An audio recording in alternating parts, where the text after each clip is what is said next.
Many of us, even those of us being pinned today, might not be aware of the significance of a pinning ceremony. We often think of it as marking our accomplishments as nursing graduates, but there is an even deeper meaning behind it. We are honoring the accomplishments of nurses that have come before us and continuing that legacy.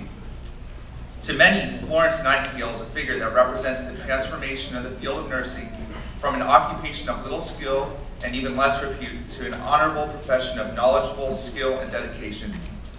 Upon the occasion of her death in 1910, the New York Times published an obituary that honored her as a woman, esteemed by the people of her native England as well as royalty throughout Europe.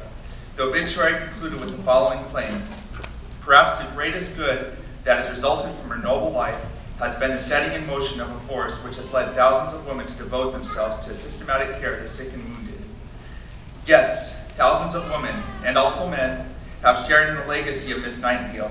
And today, the pinning ceremony is a time-honored tradition that graduating nurses have taken part in for generations.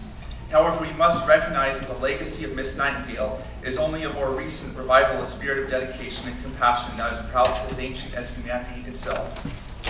In fact, the tradition we share in today can be traced back to the 12th century.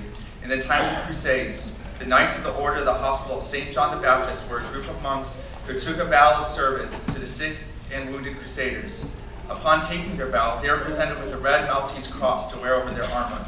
This 8-pointed cross identified them to other knights as helpers and healers. Moreover, it has served as a symbolic reminder of their solemn duty. The 4 arms of the cross represented the 4 cardinal virtues of prudence, justice, fortitude, and temperance, while the 8 points signified the 8 beatitudes that were expected to be exemplified in the daily works of charity. The monks were admonished to live with spiritual joy, to live without malice, to weep over their sins, to humble themselves to those who would injure them, to love justice, to be merciful, to be sincere and pure of heart, and to suffer persecution. While we no longer talk of suffering persecution, the virtues that continue to be a part of our profession are based on the principles of compassion, service, fairness, respect for others, responsibility, accountability, and humility in our service to those in need.